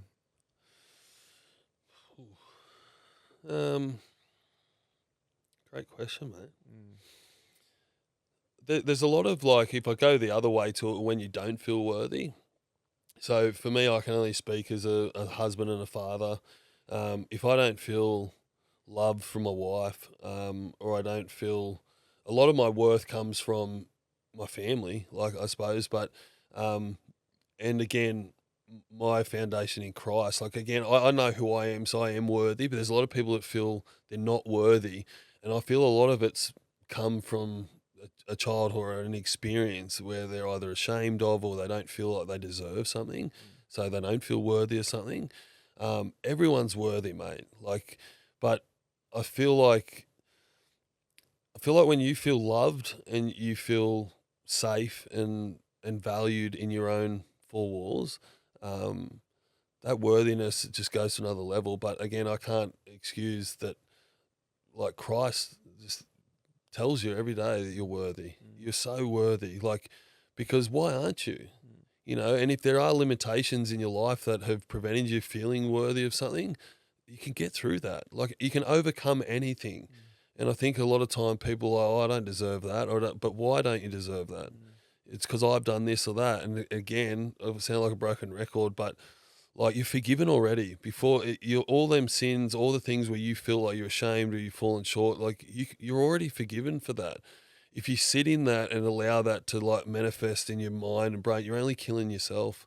There's so many people, like, just to let that burn inside, or don't get the help and that's why they still feel like they're not worthy of anything, because they feel empty, they feel lost, and they feel like their life shouldn't be where it is, even when some people look like they're doing well, but they still feel they're not worthy. Yeah. You mentioned, we mentioned earlier in the podcast about men's suicide in Australia, and, you know, we lose 45 men a week to suicide. You know, I feel like it gets spoken about more than ever. There's so many initiatives going around, but the stats doesn't seem like they're improving. If you had unlimited money and resources, how do you combat the mental health crisis in men in Australia? Men in gold every week. Yeah. Men of gold everywhere. Yeah, everywhere. Yeah. And mate, I've been open, like, on that. I've been open because like this isn't a money maker for me, mate. And like I said before, there's so many people out there that I wouldn't say pry on men to be vulnerable so they can make money off it, but it's like this is a passion of mine, just like yourself. Like it's finding people that actually have a heart for it, because there's so many people go, oh, I've got this great idea, that, but is it your passion though? Because if it's not, I don't reckon you're invested in this. If you're invested because you want to make money off it, then you're starting off wrong already. It won't last either. No, Yeah, exactly yeah, right. And that's why I was like, well, this will always last because I'm not dependent on money. I'm not dependent on someone like booking in or whatever. Like, if my worst headache, if it is that, if I filled that gym and couldn't fit people in it, mate, happy. I'd be happy if that happened. You know what I mean? But reality is it probably wouldn't. But at the same time, going back to the question, mate, like essentially creating and getting more influential people, mate, to be vulnerable. Because we have a look at our society, mate. Everyone wants to be this person because of that. And I've always said this, mate. Nico Hines is probably the most well-known person in on the camera, on the TV, doing things where he's actually honest and vulnerable, and he gets ridiculed for it many a times. Just recently, last year, I mentioned about how he said that rugby league doesn't define who I am. Good on you, mate. But then old ex-players and that are sitting there going, yes, it does, mate. You get paid $1 million a year. Like, shut up. Yeah, he said something like, footy's what I do. It isn't Yeah, who I am. Yeah. And it's like people were saying, well, he's not grateful for the opportunity. And it's just like, No. mate, Is he grateful for the opportunity? He won the best player of the year a couple of years ago. Like, he's good at what he does, and he does that part. But it's so true, and that's why we have an issue with transition and identity, because we're told our whole lives that this is who we are, and it's actually not. Like, but that's one person. I even say in this space and even the footy space, Nico's probably the only one that literally is open and consistently honest about it. You'll get people here and there, but if we wouldn't need money, mate. You could have all the money in the world. We just need intentionality out of people to go, you know what? I've got an audience here. If you've got a big audience on Instagram, get on there and be vulnerable. Get on there and actually share what you're going on. I don't care for your flash cars and your flash houses and, you've done this or made this or whatever. Be vulnerable, because that's going to impact someone's life. Someone that's watching you isn't going to get the money that they've got, isn't probably going to get the house. It's unrealistic for most people that look at these influencers on Instagram or social media, but even not influencers, mate, like sporting stars, actors, like people that people aspire to be one day, look up to. We need more of those people being vulnerable and honest. And that's what you mentioned there about breaking that stigma is also when people are going through, mental health, struggles. A lot of the time on the news, they won't talk about it. They'll hide it. They'll, he's just gonna have it. Like, either they lie about it. And I would love to see, there's two sides of it. People want privacy with it. I understand that. But something that Nico does well, and Michael Hooper, who used to play for the Wallabies, he will just come out and say, I'm having 2 weeks off. I'm going through the mental health struggles. Just normalizing it. Yeah. Just like you rolled your ankle, you tore a hammy, like normalize it like that. I'll be having a couple of weeks off. I'll come back when I'm ready. Oh, yeah. And it's not such a taboo topic, or people aren't allowed to talk about it, or it's all secret, it's all hush hush. I think that's going to sort of like, kids are going to see that and go, oh, well, that's just the same as a physical injury. Is same with the mind too. Yeah. Even on that too, mate. You talk about like the having unlimited money. I've always been an advocate of like going and get your mental health first aid for people who've because I always say, if you're going to be there for someone, and if I'm sitting there and I'm best mates with you and I'm like, I can notice something's different in you, and I've got the I suppose knowledge and life experience to pick up on these things, so I'm aware of it because I'm trained in it, but I've lived it, so I can pick up signs and yeah. But for everyday person, they don't, and I used to run the wellbeing QRL the Southeast, and through that job, mate, that was pretty. I love that job, but I was exposed to suicide in that time. Families going through it, but then I created a community-based wellbeing support that, just as like you're saying, just as important as the trainers and the strapper and all these that run water and do all this and that. I'm like, so I created a purple shirt called Support Squad, and that was literally a mental health well-being person for every club. And I was just like, why are we putting such a focus? And I went to the NRL with this. I was just like, why are we doing this for all our like injuries we can see? What about the ones we can't? And I'm like, a little kid who's struggling should be able to identify a purple shirt at their local club and go, I need help, but they know where to go. And mate, I'm pretty proud of like doing that. I'm not there anymore, obviously. I got sacked because I didn't get the vaccine, but that's another story. That's a different story. But mate, it's so real though. It's just like we're always focused on what we can see physically, but to a point, it's just like we need to be able to understand that that's, like you said, it's normalizing it, but the more people do it, that's how we get that, you know. And even teaching kids young that it's, you know, okay to talk about it, because I came from a family where my dad, you know, his childhood growing up, like extremely abusive, extremely traumatic, and what he learnt from his childhood is that if you show emotion, it's weakness. So as a father, he changed physical things of how he wanted to be a father. He did no abuse, no alcohol, like always there, always present. But in terms of like emotional things that he didn't change or didn't know how to fix, was that how to be open and talk about things. And they would always hide fights. They would always hide things. Dad wanted no drama in the house. He just wanted to hide it all because his life was so much fighting and abuse and drama that when Dad, you know, when he had kids, all he wanted to do was a peaceful household. Yep. But that like was an unrealistic thing as growing up, because we would never see Mum and Dad fight. We would never see them argue. We would never see them, you know, have any sort of vulnerable discussions. So we just thought, oh, fuck, if we've got issues or we've got problems, we just don't talk about it, you know? And that's the thing that I talk about with Jordan, and is just like, you're not going to fix everything in one generation. You're going to pick pieces that you sort of want to change as a father. And like Dad did what he did, you know, no abuse, no alcohol, amazing father. And then I'm like, oh, what do I want to change when I'm a dad? It's like, I want to create that sort of emotional vulnerability with my kids that like we're allowed to, you're doing with your kids. Like you show them that you cry, and you show them you have fights and your disagreements and those sort of things, but you show them the healthy way to sort of overcome those things and make up, and it's a healthy way to live. Yeah.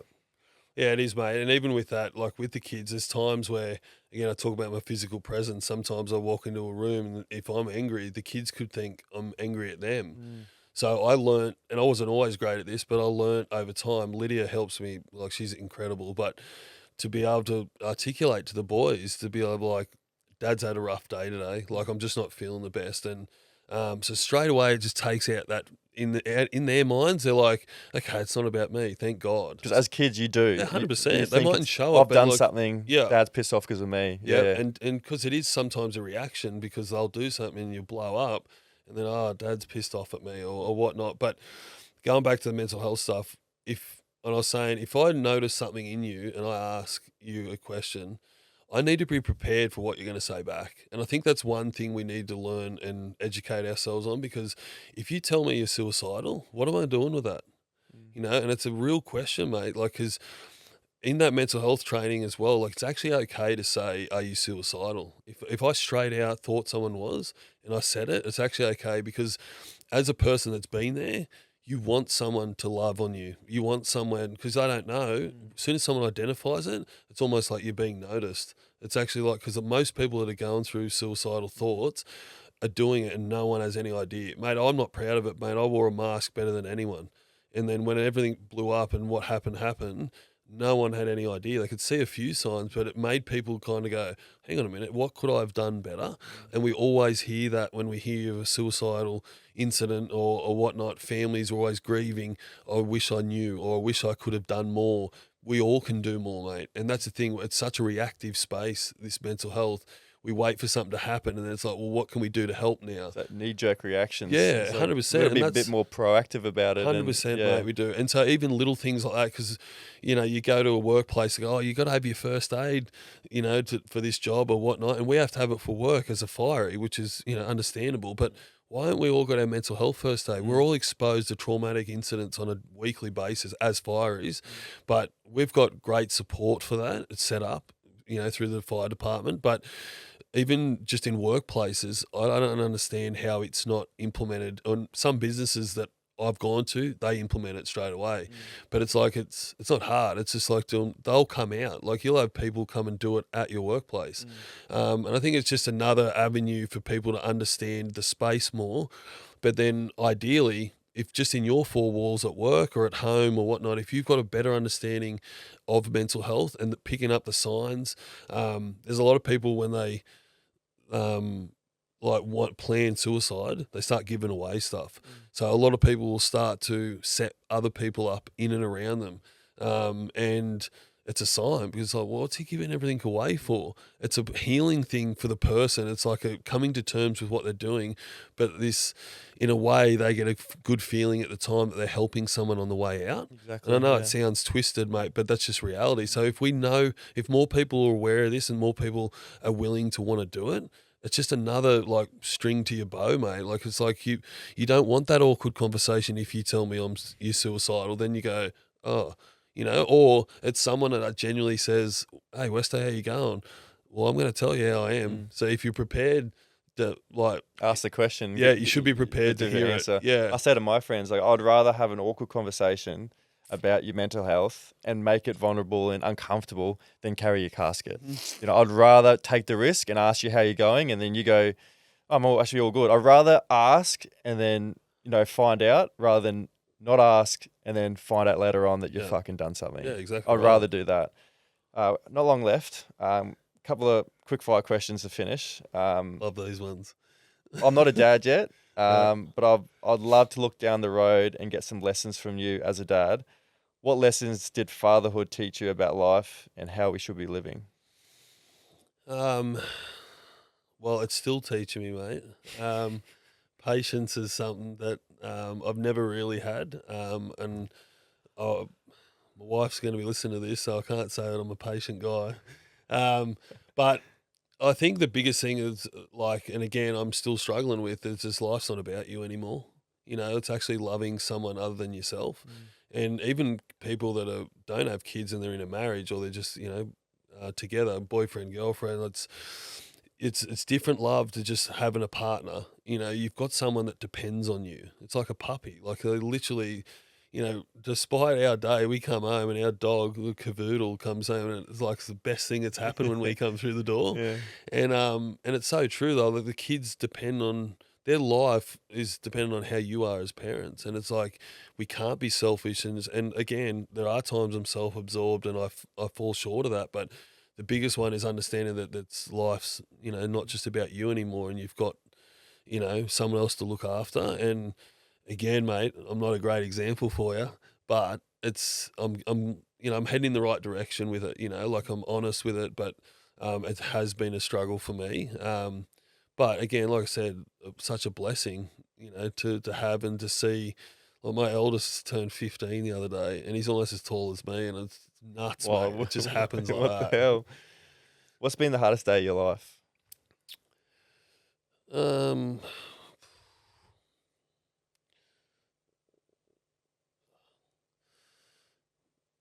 Probably my attempt, mate. Yeah, I think. Well, not the day after. I think that day was, yeah, yeah, mate. It was a lot of self-reflection in that day. There's a lot of disappointment, beat myself up that I couldn't do it. Yeah, a lot of mixed emotions, as you could imagine, but it was kind of like, the gratefulness that come through that was obviously outweighed everything. But in the time, mate, that was, it's pretty tough. What's the relationship like with yourself now? Pretty good, mate.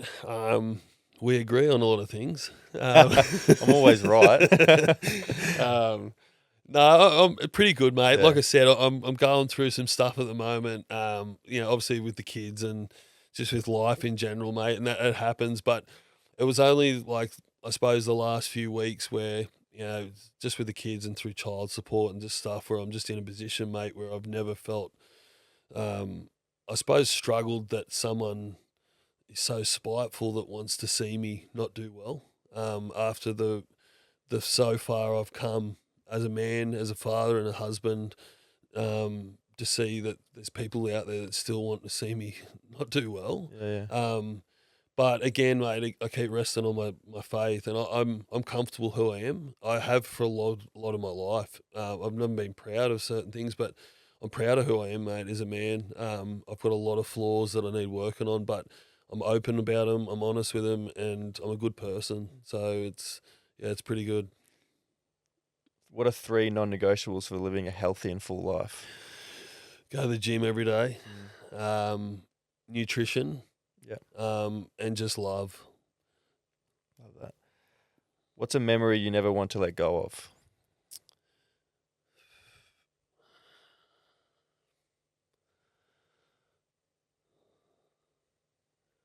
That's a tough one, mate. Is it? I've had There's one. a few. Mate, my wedding day with Lydia was really special. Like our journeys, yeah. It's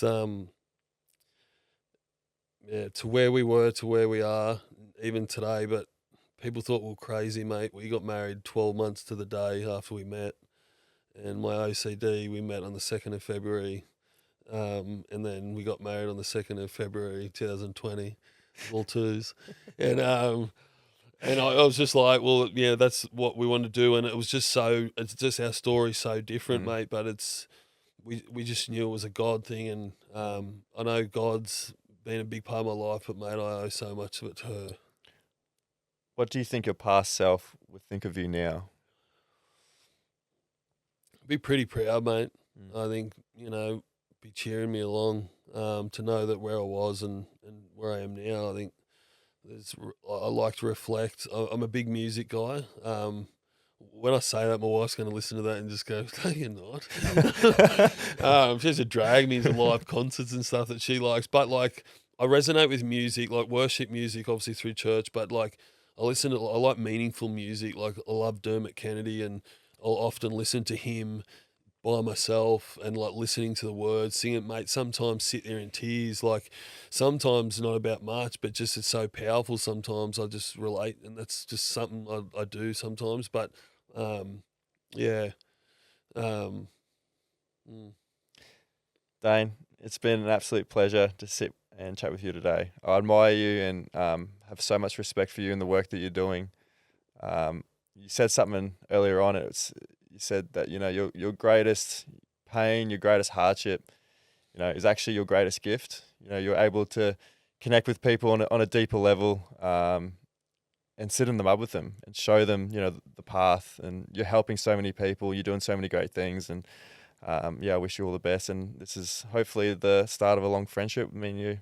Appreciate it, mate. And like I said at the beginning, mate, I'm grateful to have come on. It is a privilege. And again, I want to honour you too, mate. Like it's easy when you're doing this and getting people on to help other people, but it's great to know and hear from other people that you are doing a great job. And I only listened to your podcast yesterday, actually, with the lady about your story. Oh, did you? And, yeah.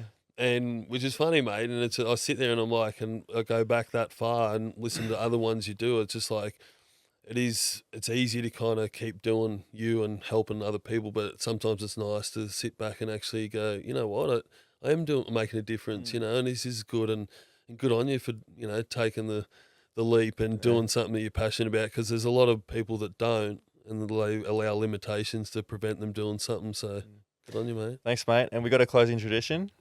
You know the closing tradition? You do, don't you? Yeah. Has she told you? Yeah, she told me. Has she? So for everyone listening, I've got a closing tradition where I don't ask the last question. I get friends and family. They send in questions for the guests. So who we got? We got Marcus. Got your mate Marcus. He's got a funny one. He goes, who is the celebrity you would say you look like the most? And he goes, he's going to say The Rock. Is that true? Yeah. And then he's got a serious one. Or not, yeah, I guess. He goes, you're covered in a lot of tattoos. What tattoo means the most to you? Good question. a lot of them are pretty meaningless tattoos, mate. They're just, for fashion. But I got my kids on me. They're always at the top of it, mate. But I got my pop's name tattooed on me, and Pop was a pretty influential person, almost like my dad growing up. And when he passed away, mate, it absolutely rocked my world. So to have, talking about meaning, like his nickname was Rusty, and so I've got him tattooed over my shoulder, but it'd be that, mate. Last one for you. It's from your beautiful wife, Lydia. Here we go. If you could go back and do it all over again, what's one thing you would change?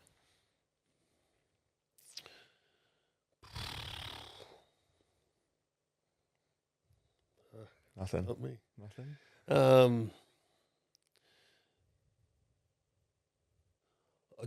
I would have been open to begin with. I think I let a lot of my life turn out the way it has through my inability to talk, which led me to, I keep saying, if I had maybe opened up earlier on in my life and understood the power of that, and my life might look different. But at the same time, I don't like looking back, mate. Like I don't like, because I always say, and I've said it many times, that I don't regret anything in life, because it's always taught me a lesson. Like I've always led me to where I am here today, and I honestly believe I was meant to be sitting here with you today talking about this. So we have that mindset. It's just like, that's what all these tough times are for, like to actually shape you as a man, as a person. And if you've got that mindset, it's like we don't want to keep looking over our shoulder, we want to keep looking forward. But essentially, mate, if learnt the power of vulnerability from an earlier age, that would have been great. Well, you're helping the next generation do that now, mate. So, again, thank you so much for coming on. Appreciate it. Cheers, mate. Thanks, brother. Thanks so much for listening to another episode of Mind Your Head. If you'd like to support the show, be sure to subscribe to us on Apple Podcasts, Spotify, YouTube, wherever you listen to your podcasts. It really supports the show and helps others discover us. Don't forget to join us on Instagram and TikTok at mindyourhead.podcast.